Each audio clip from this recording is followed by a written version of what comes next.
show you a few activities today to practice your addition with your child at home. And I'm going to show you a few different types. So we'll start with the easiest type of addition all the way up to quite a tricky type of addition. Don't be afraid if your child can't do all of them. It really depends on how confident they are with their number at the moment. So have a look at the few different activities. Start off with the easiest. If your child is flying it, try the next one. If they're flying that, try the next one. Stop when it's a little bit tricky for them, but that they're still having some sort of success. We don't want to make them frustrated with it, okay? I'm going to use bowls, and I'm using dried pasta for my counting today. All you need is something small that they can count with. You could use Lego pieces, anything really. It's important that they're able to see the number, particularly at this stage of their learning. Junior infants and senior infants need to double check their answers using concrete things. So I'm using dried pasta. Now, the easiest version, the first type of addition that they'll be doing is where they can see both sets. So in this one, we're going to pop some into the bowl, put 2 into this one, 1 into that one. Okay, your child can see both sets. And you're going to ask them to tell you how many is in each bowl. So 2 in this bowl and 1 in this bowl, okay? And then ask them how many altogether. When they're doing their how many altogether, they can use their fingers to count, or they can use the number line. If they're using their fingers, get them to show you both sets. How many in this one? 2. How many in this one? 1. How many altogether? If you're using the number line, get them to start by showing you the first set. So there's 2 in the first set and 1 more makes 3.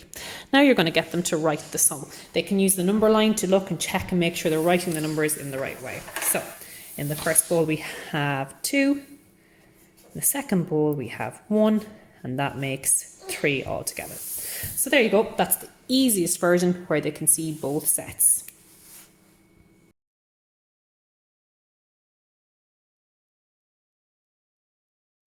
All right, we're going to make it a little bit trickier now, and we're going to hide one of the sets. We're still going to tell them how many are in both sets, but they're only going to be able to see one of them.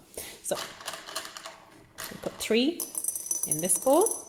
We're going to tell them we have 2 under here. Okay, it's not a secret, but you are hiding it so they can't use their eyes to figure it out by counting each individual pasta piece. So you're telling them we have 3 here and 2 here. How many altogether? Again, they can use their fingers to figure it out. 3 and 2 make, or get them to use the number line. So starting on the first set, we have 3. How many did I say were under here? 2 more. 1, 2. Let's write the sum. 3 and 2 make. Here's the really important bit. Every time we do something like this, get them to check by lifting it and actually seeing it then again, using their eyes to double check that they've gotten the right answer. So it's a little bit trickier than the first one because this one was hidden. They had to use their number knowledge. They had to use their fingers or their number line to count. They couldn't rely on seeing the pasta. And again, each time getting them to write the sum.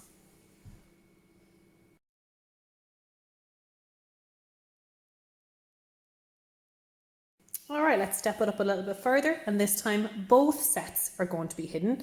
It's not a secret as to how many you're putting in each set, but you are hiding the visual for them, so they have to imagine the number under the bowl rather than actually being able to see the number under the bowl. So I'm going to say got 3 in this set, 1 in this set. Get them to tell you the sum, 3 and 1 make, and then they can choose how they're going to figure it out. You can use their hands, 3 and 1 make, or they can use the number line, 3 and 1 make, and get them to write the sum. 3 and 1 makes 4. Okay.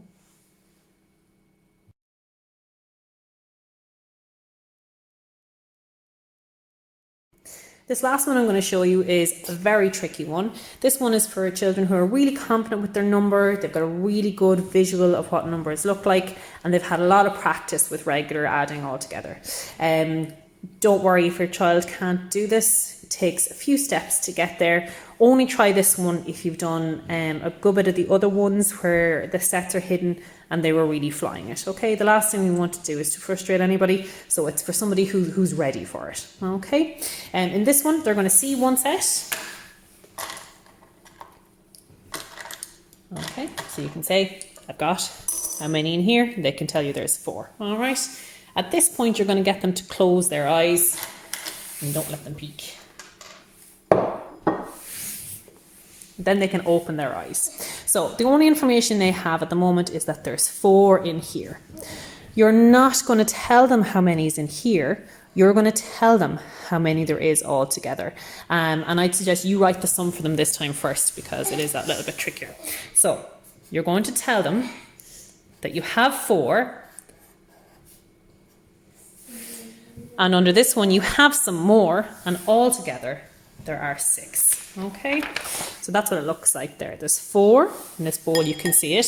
I'm not telling you how many's in this bowl, but I am telling you that there's 6 altogether. And we're going to try to figure out how many there are in the hidden bowl, and that number will go into the box there.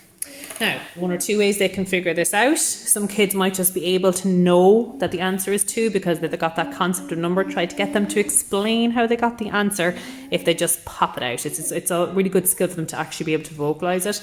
If not, they can use their hands. Okay, so they have 4 and they know that altogether there are 6. Can you count on to see how many more that is? 5, 6. How many was that? It was 2. Very good. Or they can use their number line.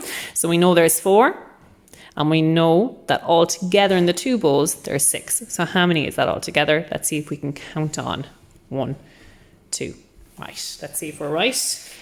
Put the answer into the box. And let's check and see. Okay, and in that case then they can clearly see that they're right. As I said, that's a really tricky skill. Only give it a go if your child is feeling super confident.